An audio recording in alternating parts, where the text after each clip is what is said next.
Broadcasting live from the Business Radio X studios in Atlanta. It's time for Customer Experience Radio. Brought to you by Heineken Company, real estate advisors specialized in corporate relocation. Now here's your host, Jill Heineck.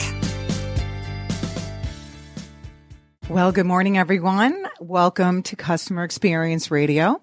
I'm your host, Jill Heineck, and I'm a business owner, real estate advisor, and customer experience enthusiast. I'm excited to share success stories of top business leaders who are prioritizing the customer experience as a legit business strategy. Today, I'm joined by Dan Schorr and Brad Ross of the Premier Foodservice Group, and Premier represents fine food service equipment manufacturers. Did I get that right?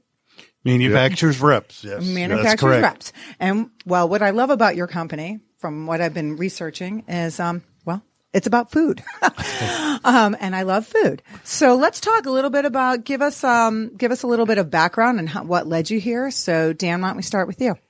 Well, Jill, first of all, thank you for having us. This is a great opportunity for us to meet and let people know what we're doing here in the Atlanta marketplace. Again, we're a manufacturer's rep firm. We sell commercial food service equipment, supplies, and furniture through distributors to anywhere the public would eat, whether it's a restaurant, a chain, a school, a hotel, a convention center, a stadium, anywhere the public would eat.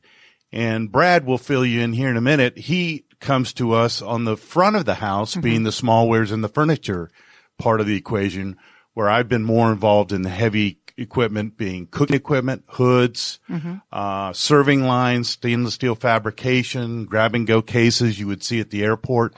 We have probably 10 to 12 manufacturers that we represent. We are basically an outsourced sales force is what we are. Excellent. So tell us a little bit what your background is and how you got to this point. Well, interesting enough, when I got out of school, I knew one thing. I was going to be in sales. Now, never in a million years did I think I would be selling commercial food service equipment. I got to be honest, I've been doing this a little while, since 1987, starting as a direct sales force with Vulcan Food Service equipment. They're primarily cooking. They're the broadest line of cooking equipment in the industry. And was there with them from 1987 until 98, when my partner and I, Warren Goldsmith, and I started Premier Food Service Equipment, Food Service Group now, with the expansion of Brad, in my basement. So many years ago, and we've been very, very fortunate that we've grown. And quite honestly, we've grown because of the people, the right people. They are our assets. We would not be where we are today and without good people. And Brad being one of them, sitting next to me. Excellent. So tell me, what is your favorite dish to cook? Ooh, I'm a big green egg guy. So I spend many, many weekends doing pulled pork and brisket. And Thanksgiving coming up, we'll be doing a smoked turkey. So I enjoy a lot of the grilling. I'd say that'd probably be my favorite thing to do. Oh, good. With all women at home, I got to find a break or, somewhere to go to get away. Oh, I see what you're saying. But I will be on your deck with your green egg. So expect me there. There you go. Brad, talk to us a little bit about your background as well. So unlike Dan, when I got out of school, I had no idea what I was going to do. And I was already married, and my father was a manufacturer's rep, and ended up going to work for him. And that was 1982. And I started off, he was ready to get off the road. He'd been traveling his entire life, and he was covering Florida out of Atlanta. So my wife and I moved down to Florida, and I started there in 82. And in 1987, moved back to Atlanta, and been doing this ever since up here. What was so interesting, because I said Dan works the back of the house of the restaurant. I work the front of the house. He's been here since 87, and I've been here since 87, calling on the same customers and we did not know each other. Wow. So, which was very, very interesting. The It same is. interesting, same Especially industry. being in Atlanta. Yes. Yeah. Yes. And but when we met, we hit it off. We have the same business philosophy. We go to market the same way. We treat our customers the same way. And it's been a great, it's going on a year very soon now. Excellent. So it's been a good connection, a good partnership so far. Well, it has. And I think the biggest focus for us is we want to be more of a one-stop shop. Mm-hmm. We're selling equipment. Why not sell the whole package? Mm-hmm. And there's a lot of changes going on in the industry as a lot of our distributors today are no longer having showrooms.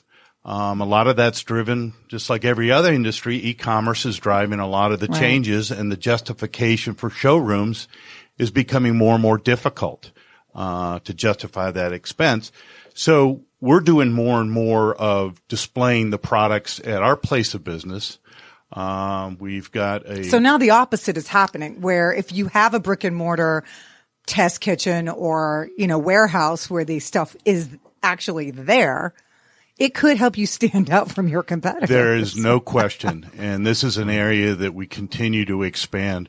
We moved into a new facility in 2017 with a full-blown test kitchen facility. Where is that located exactly? It's over on Jimmy Carter Boulevard, okay. Very close to Peachtree Industrial on that end of Jimmy Carter. Mm-hmm.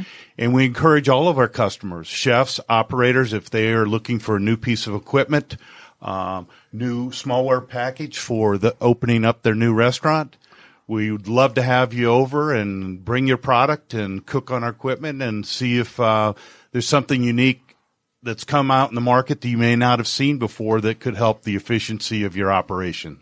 I definitely think that is a differentiator and a huge bonus to your customers when they are wanting to maybe upgrade their kitchens or open a new location.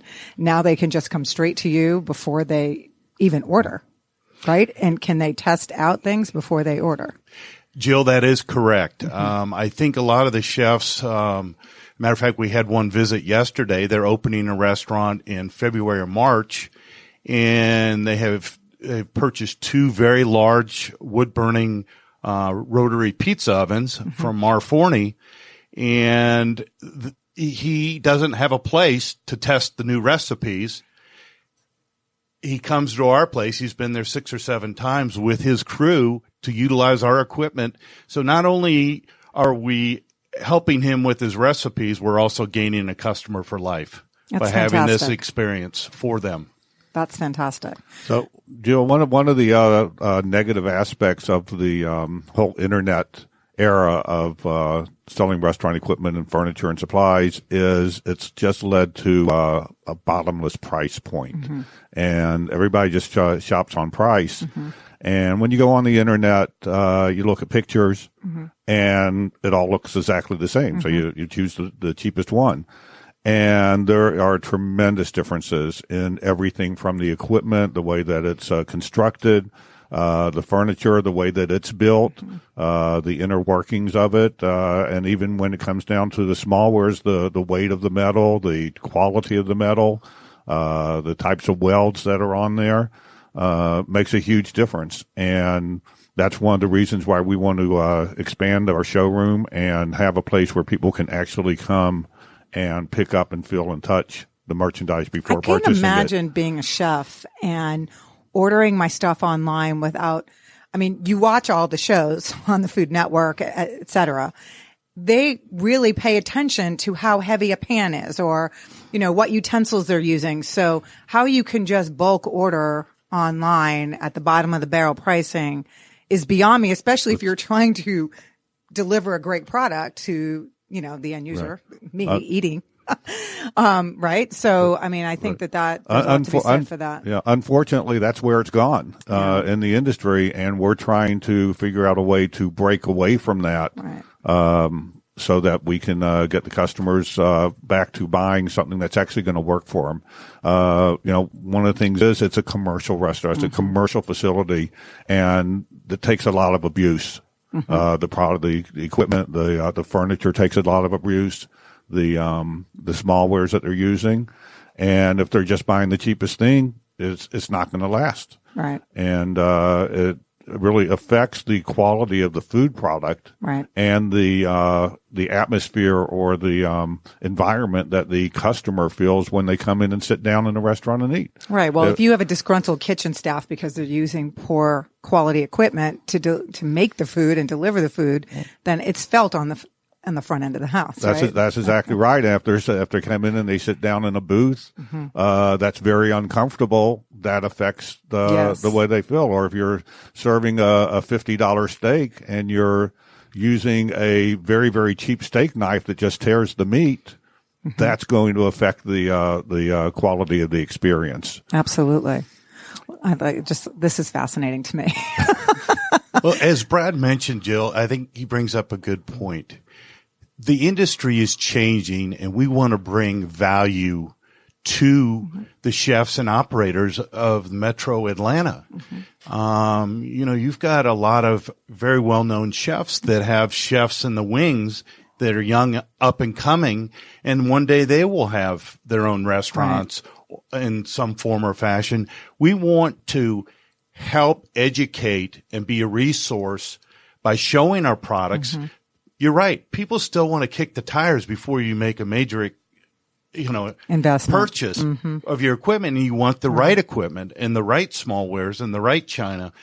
All those things are very important to the success of the restaurant or the operation, wherever it may be, food service related. Absolutely. And what this brings home to me is, I'm of the mindset, I might go for a fine dining experience and be willing to spend I don't know, $50 on a steak. But when I think about the money that I'm spending on the steak and the dining experience is also the investment in how great the kitchen has been. What is happening in the kitchen is what I'm paying for. Yes. That's how I justify that and enjoy it even more, knowing that these establishments are using quality, equipment.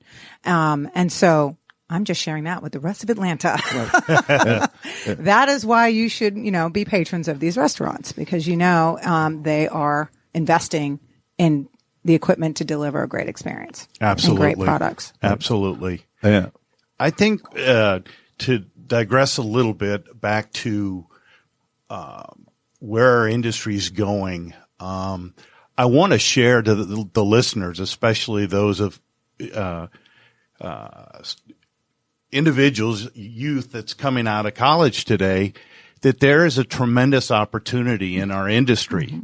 The last 20 years, we've hired 8 students out of Purdue University's Restaurant Hotel Management School. Just happens they have a very good school, and I went to school there.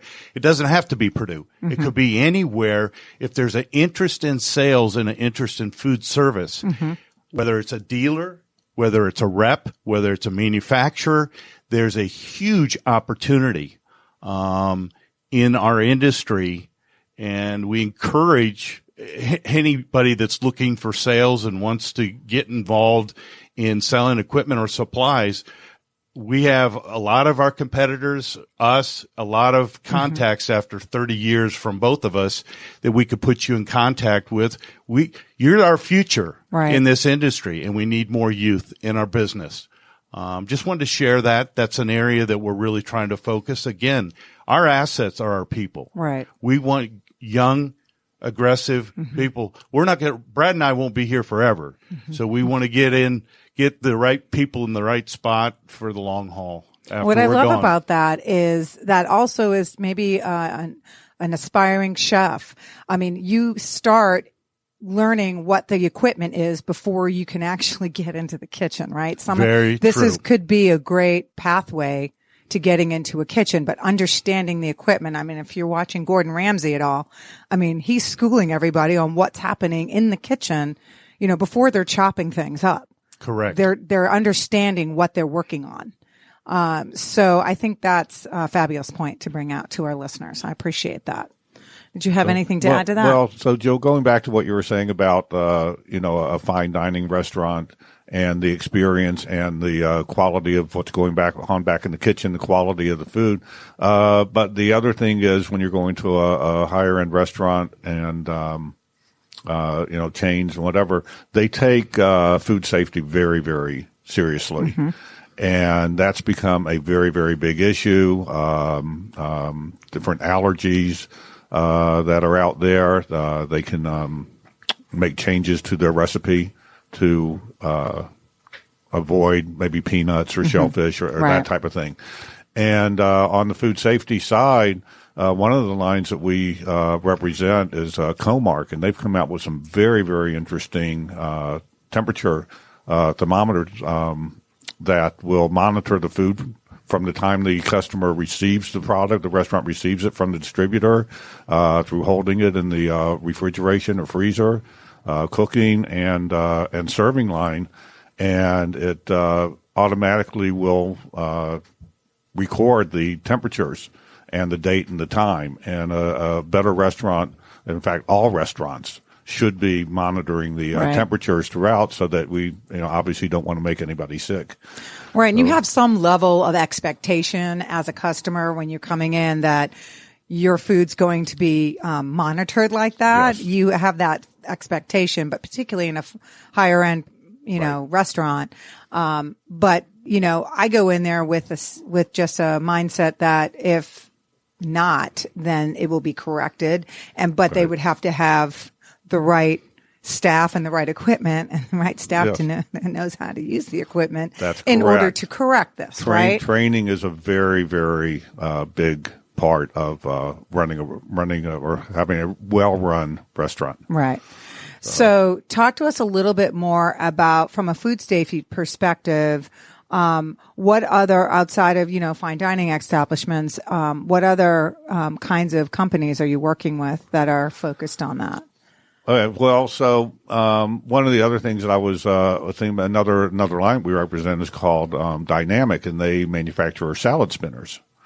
And one of the downsides, or one of the things you don't really like to think about is lettuce is a very dirty product. I mean, it's grown down on the ground, it's washed again, but there's always some type of bacteria that's left in the lettuce when it makes its way to the restaurant. And any restaurant that's serving salads really should be using a salad spinner, which gives it one last washing of the lettuce before they put it out to serve it.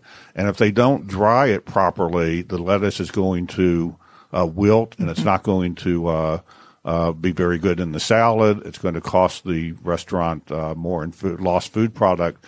But also, if they don't dry the lettuce properly, there's water on it, and the customer will end up using a lot more salad dressing. So it affects the food costs. But as far as food safety goes, salad spinners, you don't really think about even at home. They make salad spinners for the home. It's really something that everybody should be doing, is washing that so lettuce even and though drying it it one more says in time. the package that it's been triple washed, That's correct. do not pay any attention to that. That is correct. That is correct. I do have articles showing that they've taken some of those packages and then they've done studies on them and found bacteria in there, and so lettuce should certainly be washed one more time before serving it. I'm learning something new. Food safety is definitely a spotlight on it. That continues to be. The salad spinner. What other piece of equipment stands out in your mind at the moment that every kitchen should have? Well, I will tell you, on the cooking side, one of the big pieces that the chefs are really gravitating to today are the combi ovens. And it's convected heat, steam, okay? So it's a very, very efficient product. It can help maintain moisture in your product so it's not dried out. And an oven, a lot of times we get product that comes out that's dried out, where here you're introducing steam, which maintains the quality of the product when it comes out. But it's a multi-use. You can use it as a steamer, you can use it as an oven, or a combination of both.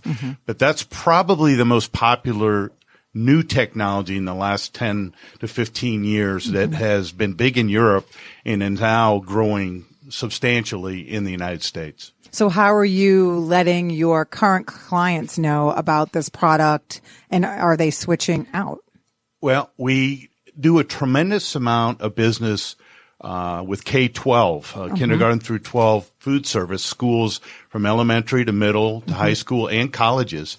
And that's a big area where the combi has been a very popular item. They have limited space, so they want something that can do several things, a multitude of cooking processes for the menu that they have. With our test kitchen and now with our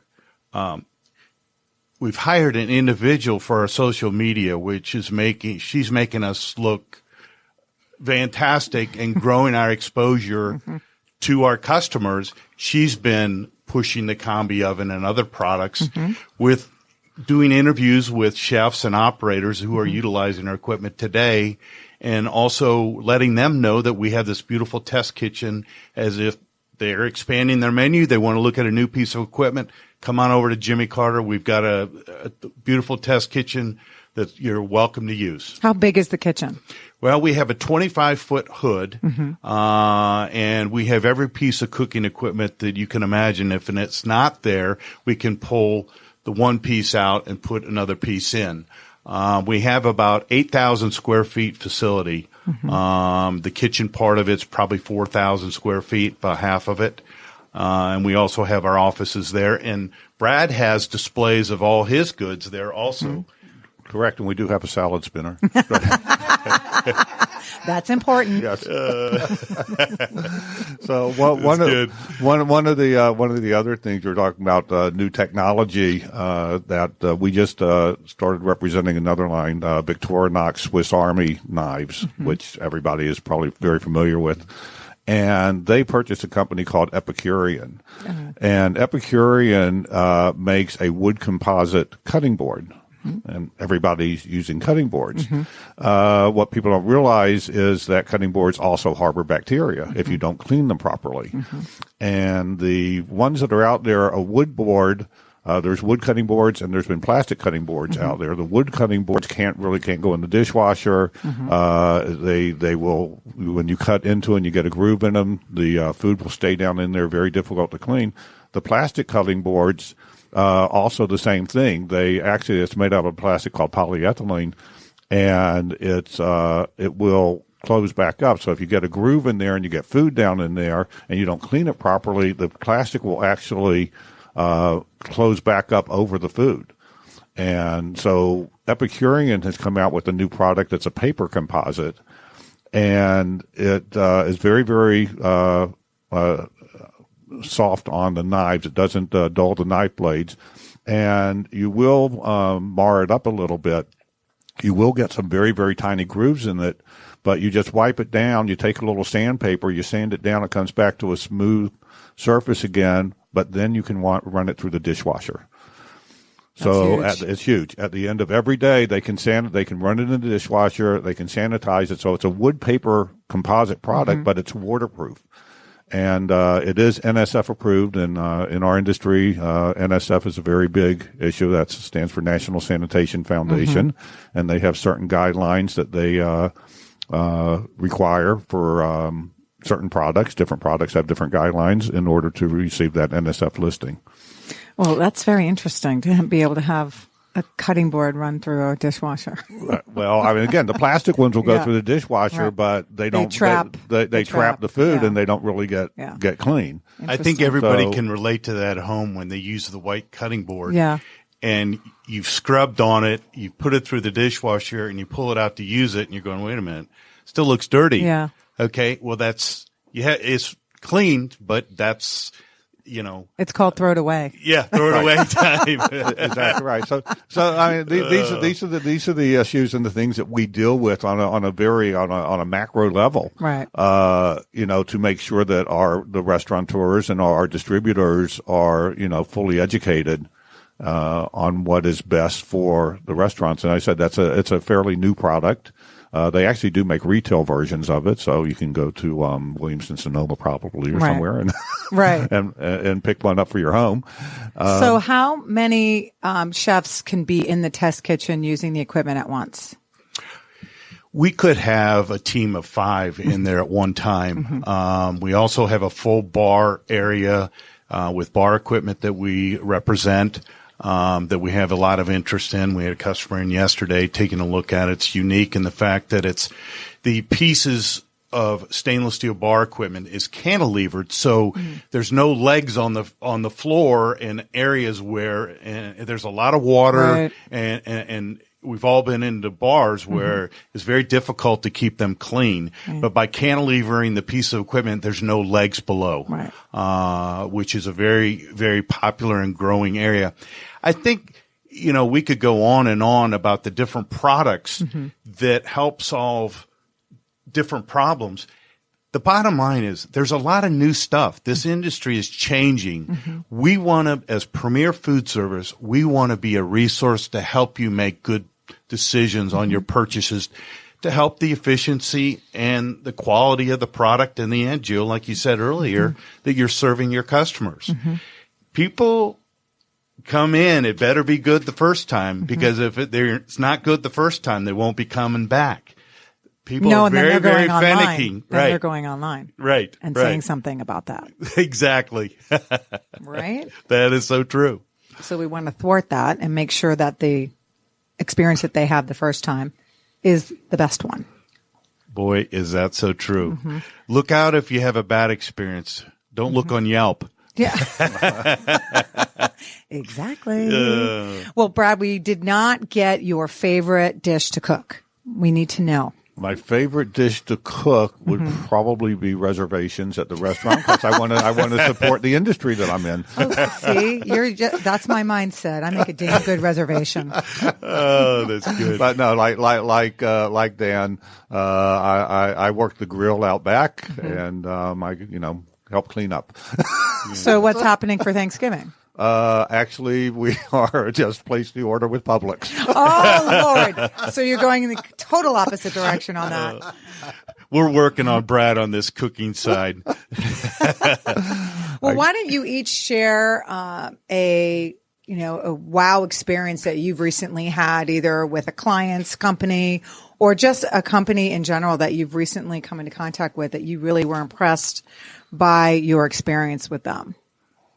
Brad, do you want to share maybe one of your chains? You've got a lot of work going on in the local area with your chains. Or something that's impressing you about what they're doing to something that sets themselves apart. Sure. So we have one of our distributors, mobile fixture company out of Mobile, Alabama. They have 6 locations, and they are growing very, very quickly. They have a very good experienced sales team. And they are working on a lot of projects, both with local restaurants and with chain accounts across the country. But one of the projects that we're just in the process of completing, it's the second one that they've opened. It's called the Sunliner Diner, and the first one is down in Gulf Shores, Alabama. And they are just completing the new one in Pigeon Forge, Tennessee. And they put all of our furniture in there from Vitro Seating Products, which I've represented for 37 years. Quality furniture. It's just a gorgeous, gorgeous restaurant. The salesman for Mobile Fixture, Del Greenstein, and I have been working very closely on it. He's a great guy. And the decor is amazing in this place. They actually have purchased old cars from the 1950s and then taken those cars and built furniture into them. Oh, I love that. So when you go into the restaurant, you can actually sit inside an old car to eat your meal. And at the Gulf Shores location, they only had one car with furniture in it inside, and people would wait for, even though there were other tables available, they would wait just to get that table. So in the new location up in Pigeon Forge, they're putting 2 cars on the inside. That's so neat. it's really a great concept, and it's been a really fun project to work on. That sounds like it.